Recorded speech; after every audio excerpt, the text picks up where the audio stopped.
उत्पात केला. ज्यांच्याकडून कृष्ण कन्हैया त्यांची हार होईल तरी कशी.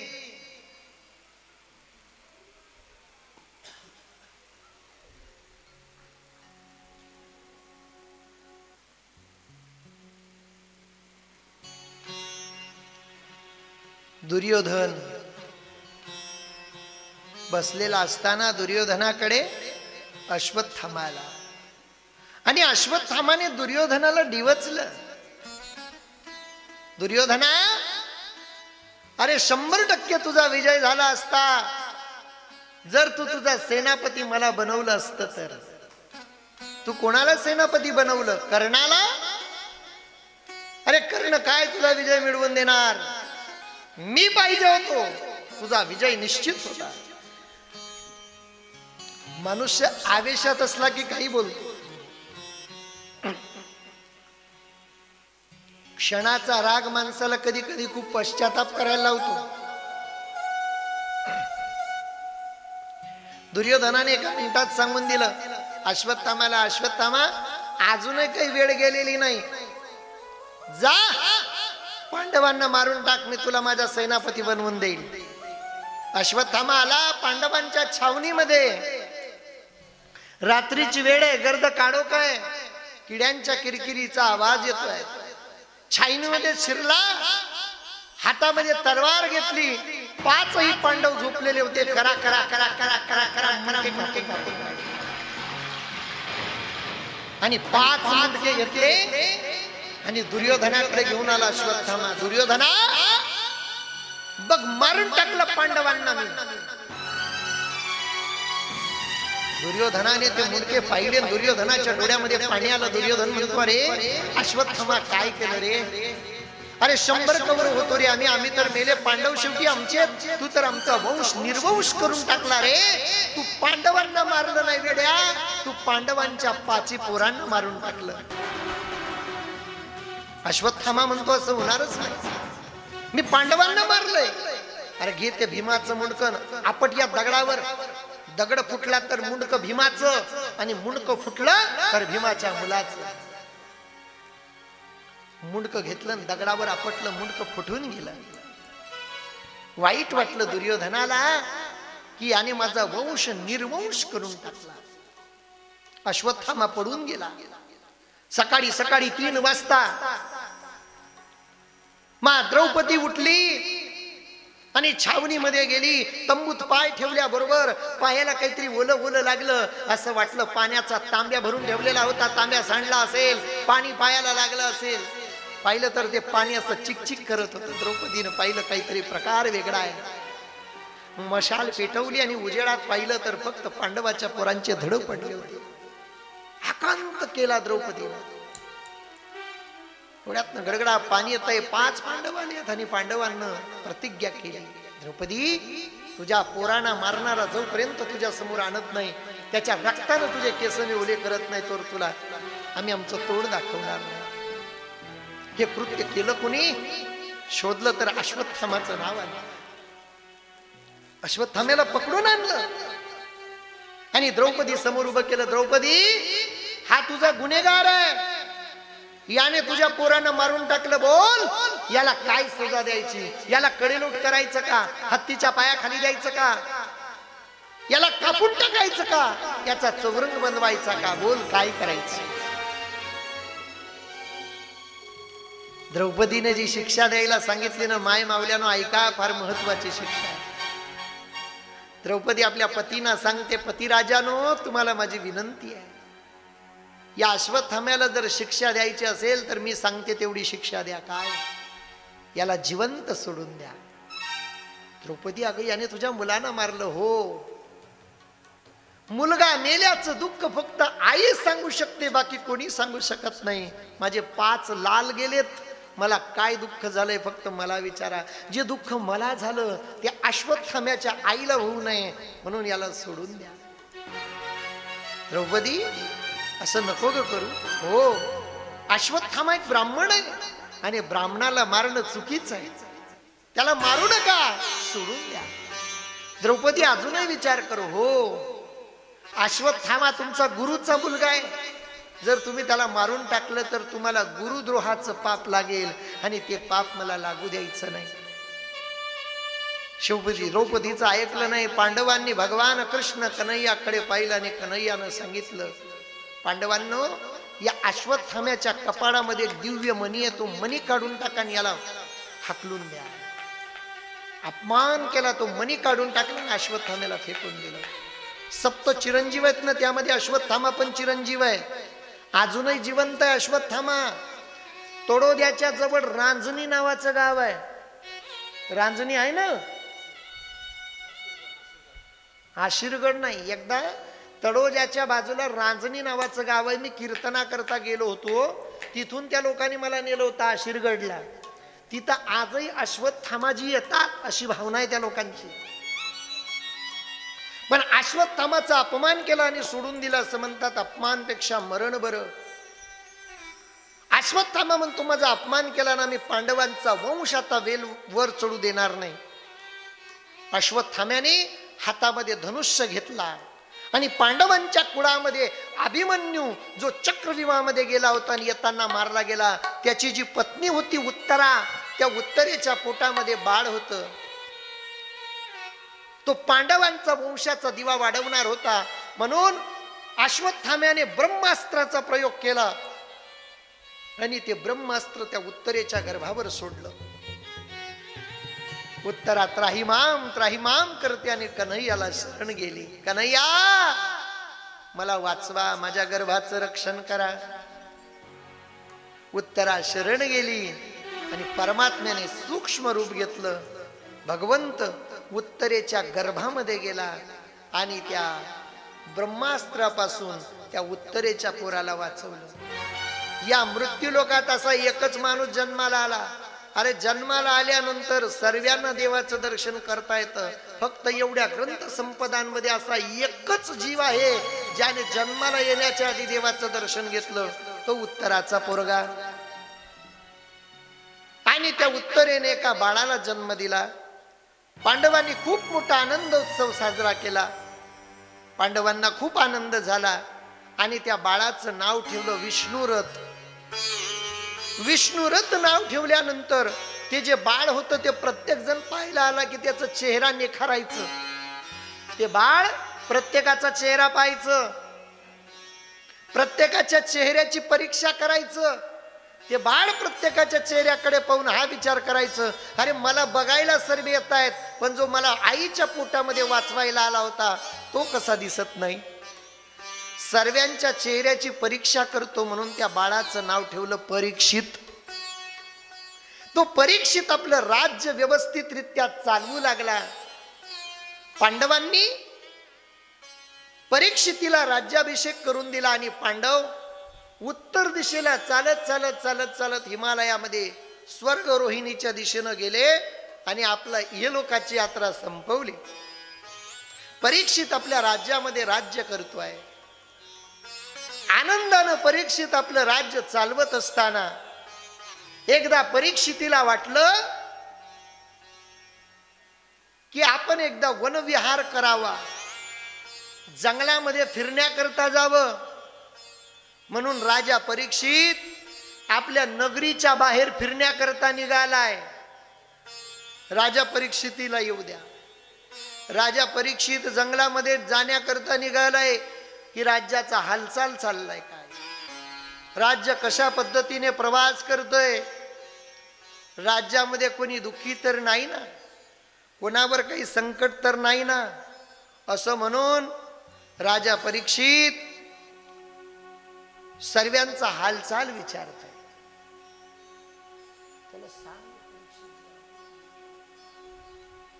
राजा परीक्षित जी आपल्या नगरीच्या बाहेर येऊन प्रत्येकाला विचारतात, शेतीला भाव चांगला आहे ना, उत्पन्न चांगलं येत आहे ना. राजा त्याला म्हणतात जो जनतेचं सुखदुःख विचारतो, जनतेची हालचाल विचारतो, त्याला राजा असं. राजा परीक्षित फिरत असताना अचानक राजा परीक्षितीचं लक्ष एका काळ्या कुट्ट माणसाकडे गेलं. तो काळा कुट्ट माणूस वाय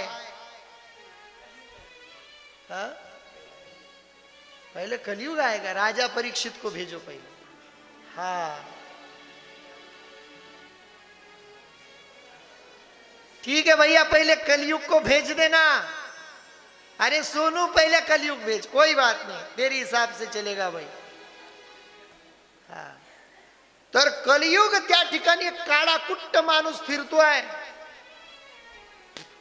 तो काळ्या कुट्ट माणसाच्या हातामध्ये चाबूक आहे, जोरजोरात हसतोय तो।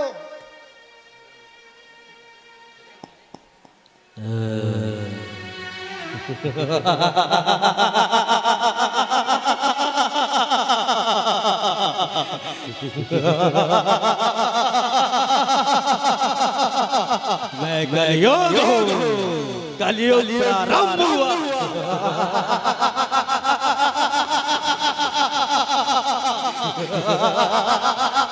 कलयुग तो जोरजोरात आरड्या मारतोय, तो म्हणतो मी कलियुग आहे, इथे माझा बोलबाला चाललाय, इथं माझं राज्य आहे, माझ्या नादी कोणी लागायचं नाही। तो कलियुग आपलं बुक ठोकतोय, जोरजोरात आरोड्या मारतोय, जोरजोरात हसतोय।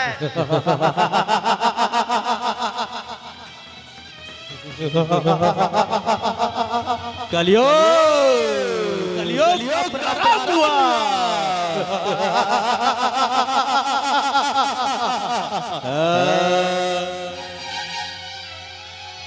हा कलियुग फिरत असताना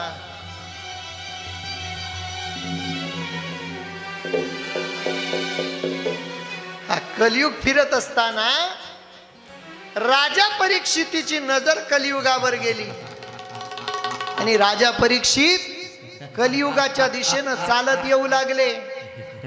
राजा परीक्षितीला वाटलं हा कोण आहे, आपल्या राज्यामध्ये काय करतोय, असा मनुष्य तर आजपर्यंत मी कधी पाहिला नाही माझ्या राज्यात।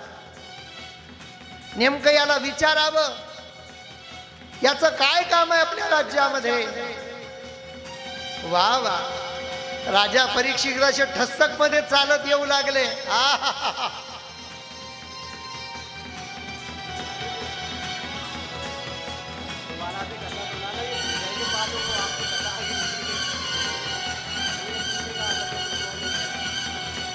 राजा परीक्षित आले आणि राजा परीक्षितीने कलियुगाला विचारलं तू कोण आहे। राजा परीक्षित विचारतात कलियुगाला तू कोण आहे, कोण आहे तू। तो काळा कुट्ट माणूस म्हणतो मी कलियुग आहे आणि जोरजोरात हसू लागला, बुक ठोकू लागला। कलियुग म्हणतोय माझं राज्य आहे। वा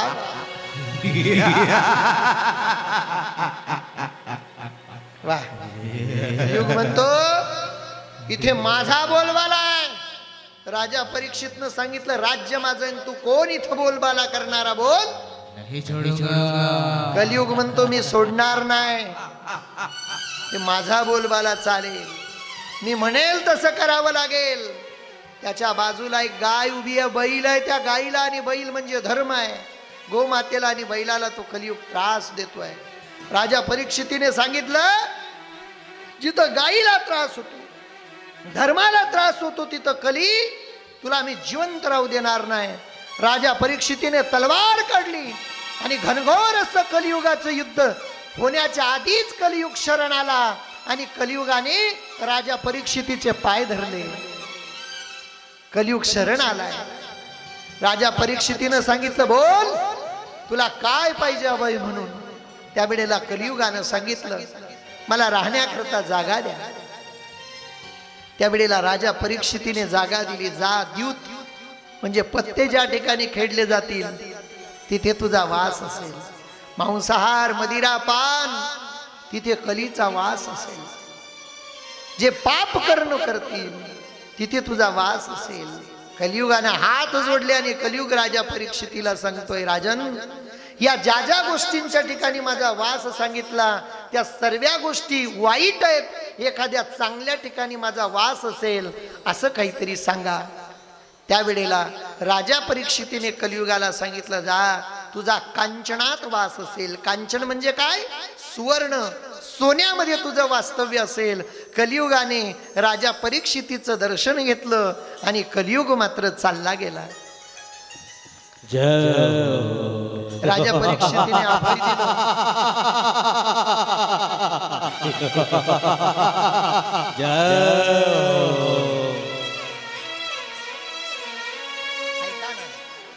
राजा परीक्षित फिरू लागले.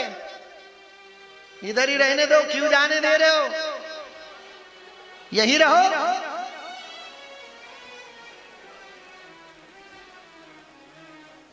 राजा परीक्षित जी, मूछ तो बहुत बढ़िया बनाई है, ये सच वाली है या डुप्लीकेट वाली है? वाह वाह वाह. ऐका, सोन्यामध्ये वास दिलाय. हा बस बस बस भेटतो भेटतो. सोन्यामध्ये वास दिलाय. राजा परीक्षितीनं सांगितलं कलियुगाला, तुझं सोन्यामध्ये वास्तव्य राहील. राजा परीक्षितजी घरी आलेत आणि राजा परीक्षित आपल्या कोश घरामध्ये गेलेत आणि कोशा घरामध्ये गेलेले असताना कथेकडे लक्ष द्या.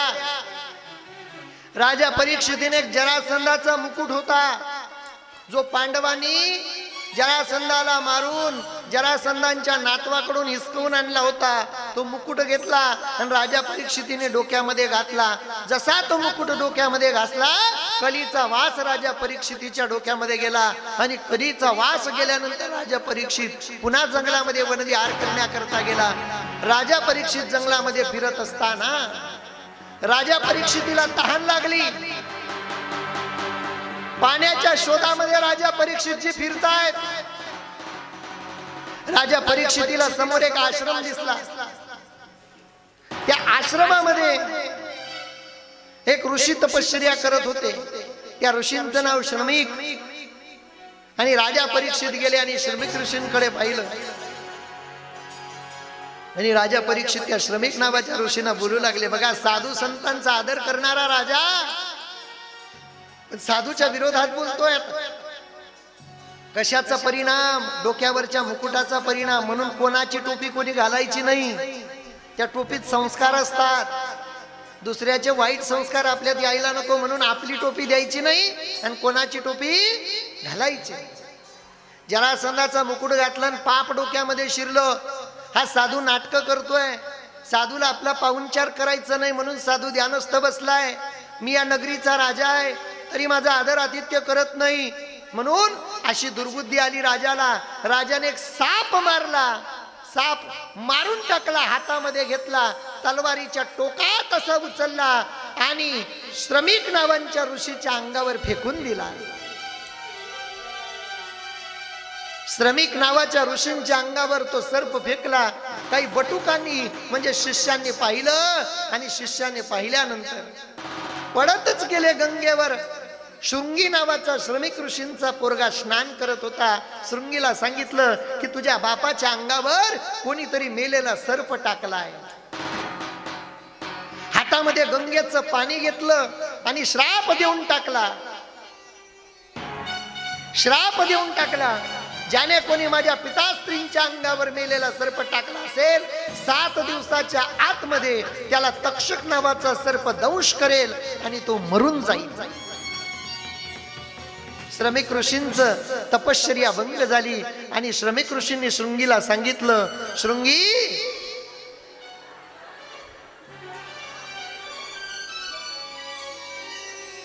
शृंगी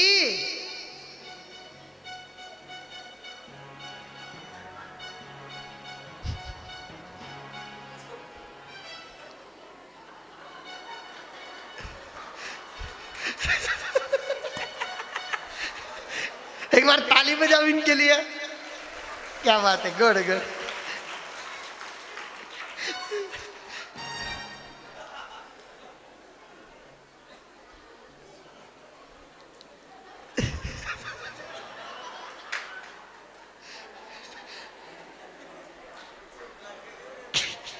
झोप लाग गई दिख काय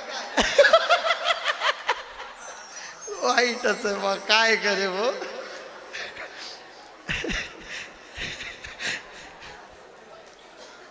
बैठ जाओ और एक नींद ले लो, कोई बात नहीं, सो जाओ.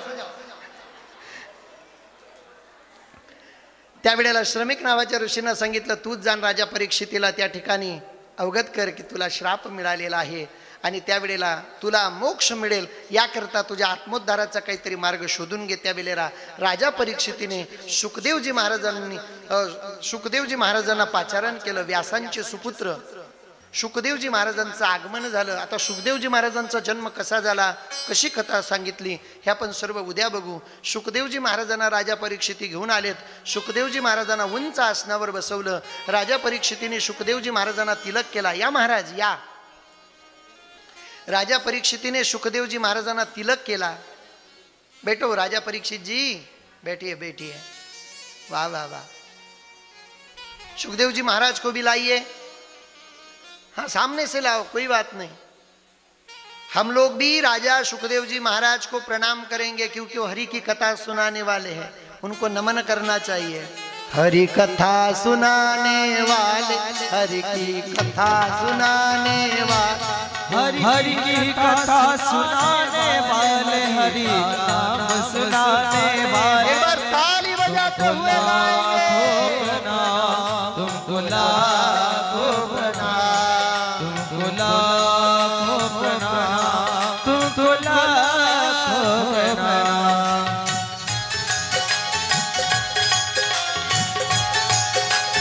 हरि बोल.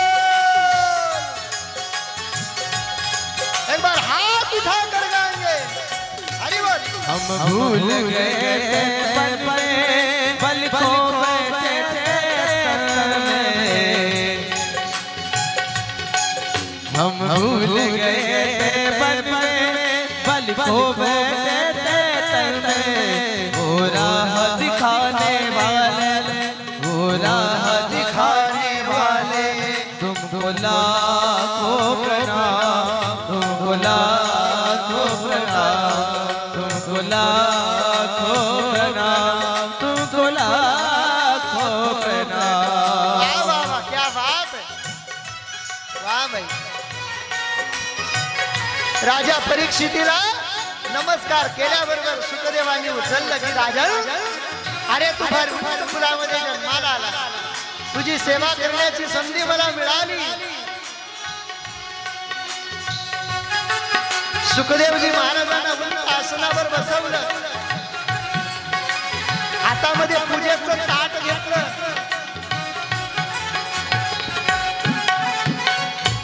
वाह वाह वाह. हम लेकर इसका प्याला, उनकी पत्नी को भी प्याला प्याला प्याला.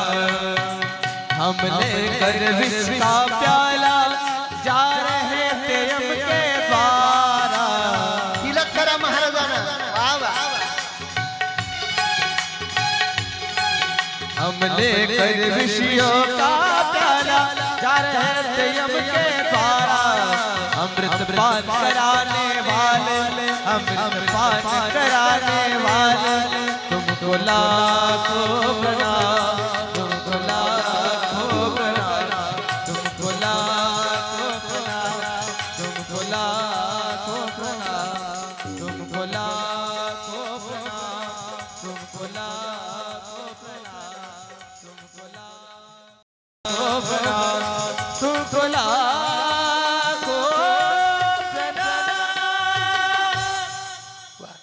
शुकदेवजी महाराजांनी नमन केलं.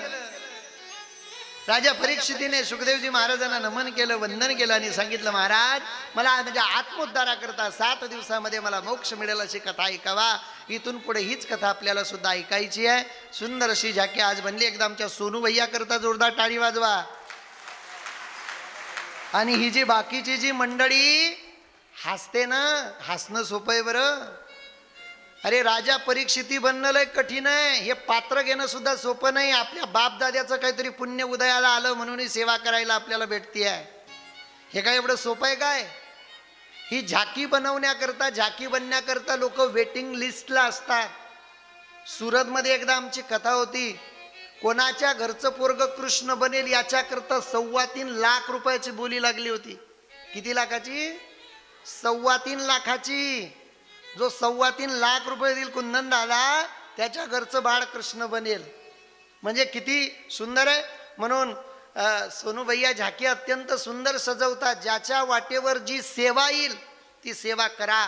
आज आपल्या कथेचा प्रथम दिवस आहे आणि थोडंसं लेट चालू झाल्यामुळे आपली कथाही थोडीशी लेट सुटते. पण माझी तुम्हाला प्रार्थना आहे, काय कथेचे नियम पाळाल तर कथा अत्यंत गोड आपली होईल. अजून ज्यांना जो जो प्रचार कथेचा करता येईल निश्चित करा. जास्तीत जास्त लोक कथे करता आले पाहिजेत. या पद्धतीनं आपण सर्वांनी सहकार्य करून या उत्सवाकरता अजून उद्या कथेकरता जास्त संख्येनं या. उद्याची कथा बरोबर 8:30 म्हणजे 8:30ला गुणवान मंडळी स्टेजवर येतील. मी बरोबर 8:45 पर्यंत येतो. 11ला म्हणजे 11ला कथा सुटेल. आजच्या दिवस थोडा उशीर झाला. पुन्हा काही कार्यकर्त्यांना प्रार्थना करेल, ही जी पोरं आहेत लहान लहान यांना बसवण्याची कुठेतरी गोड व्यवस्था करा. ते कथेला आलेच पाहिजेत पण त्यांच्यामुळे आपल्याला त्रास नाही झाला पाहिजे. उद्याही जागा भरून गेली पाहिजे. पुरुषांनी सुद्धा पुढे येऊन बसत चला बरं का. अत्यंत सुंदर शूटिंगही आहे, ते यूट्यूबला जाणार आहे. थोडं चांगलं दिसलं पाहिजे. आणि कथा अत्यंत पहिल्या दिवसाच्या मानानं खूप लोक आपण आलेत म्हणून सर्वांसाठी एकदा तुम्ही जोरदार टाळ्या वाजवून घ्या. किती सुंदर योग आहे. फार लांबून लांबून आमचे सोनू भैया वृंदावनवरून आलेत. आमचे श्यामजी सुरतवरून मुंबई गेलेत. मुंबईवरून नाशिक आलेत. नाशिकवरून इथं आलेत. इतका चांगला प्रवास करणारा माणूस मी माझ्या आयुष्यात पहिल्यांदा पाहिला. हा आमचे श्यामजी म्हणजे श्यामजीच. त्यांचा दोष नाही, त्यांच्या नावातच ती खोड आहे. नाव श्याम आहे. श्याम नाव कोणाचं आहे? कन्हैयाचं. कन्हैयाचं म्हणजे कृष्णाचं. कृष्ण कोण होता? लबाड होता म्हणा ना. ऐका ना, आपल्या गावाचं श्यामजींवर विशेष प्रेम आहे. खोटं आहे का खरं आहे कार्यकर्ते मंडळी? वर्गणी देणारे सुद्धा विचारतात श्यामजी आहेत ना. मी म्हणतो बो एकदा आणतो तुमच्या ताब्यात देतो, तुम्ही श्यामजी. ऐका ना. आणि आज श्यामजी थोडं लेट येणार होते आमचे, म्हणून मी ज्यांच्यावर माझ्या लहान भावासारखं प्रेम करतो असे आमचे प्रवीण माऊली. वास्तविक त्यांचा बँडचाही व्यवसाय आहे पण बँडवाला माळकरी आहे बरं. भले नाचणारा नव्हतीन पण बँडवाला माळकरी आहे. 1-1, 1.5 लाख रुपयाची बँडची सुपारी असते त्यांची बरं का. काही गरज नाही पण तरी सुद्धा माझ्यावर प्रेम. नुसता एक फोन केला, त्यांच्या वडिलांची तब्येत बरी नाही तरी आलेत माझ्यासाठी. त्यांनाही खूप खूप साधुवाद. सर्व मंडळी आहेच. पुन्हा एकदा सांगेन, सर्वांनी भरपूर भरपूर भरपूर आनंद घ्या या कथेचा. उद्या सतीमातेचा सुंदर अशा दहनाचा कार्यक्रम. सतीमाता उद्या यज्ञकुंडामध्ये आपलं शरीर समर्पित करतील आणि भगवान शंकराचं तांडव नृत्य. सोनू भैया दिन भर में किसी को भी तांडव सिखा देना अच्छी तरह. तांडव तांडव ही होना चाहिए. उसके लिए हुक्का लगाए तो भी चलेगा लेकिन तांडव होना ही चाहिए. हा सर्वांनी आनंदात उद्या कथे करताय आणि आपल्यासोबत एक एक माणूस आणाल अशी अपेक्षा करू. आता सर्वांनी जागेवर उभं राहा. आरती करता प्रसादाची व्यवस्था.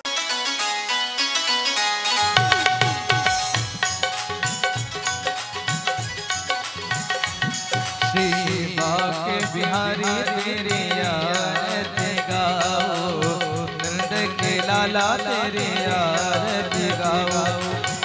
आरती गाओ प्यारे तुझको रिझाओ, आरती गाओ प्यारे तुझको रिझाओ. हे गिरधर तेरे आरती गाओ, बाके बिहारी तेरे आरती गाओ. मोर मुकुट पे सोए प्यारी बरस मरमर मोए. देख छवि बलिहार में जाओ, देख छवि बलिहार में जाओ. हे गिरधर तेरे आरती गाओ, बाके बिहारी. ओ चरणों से निकली गंगा तारी, इसने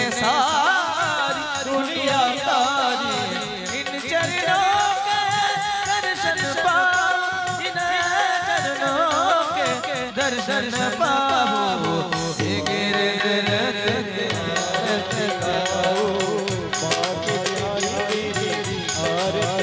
हो दास अनाथ के नाथ आप हो. सुख दुख जीवन प्यारे आप साथ हो.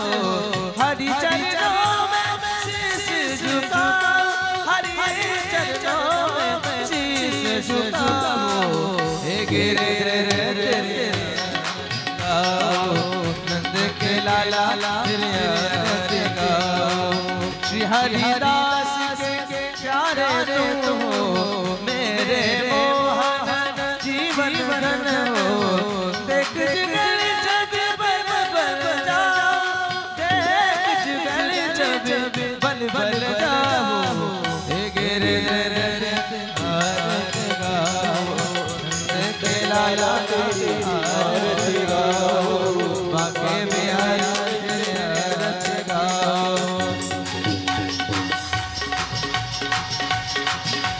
कर्पूर गौरव करुणावतारं संसार सारं सदा वसवसं हृदयारं भवानी से नमः काले लोटा वनेन शरण तुळाळ पायल रूपले हरि हरि पूजो भगवान त्वमेव माता पिता त्वमेव गुरुः सखा त्वमेव विद्या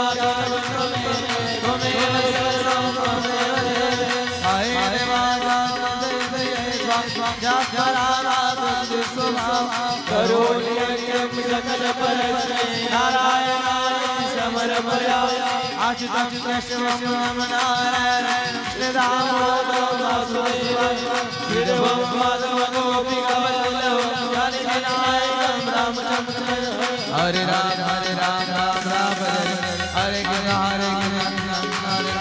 हरे राम राम राम हरे कृष्ण हरे हरे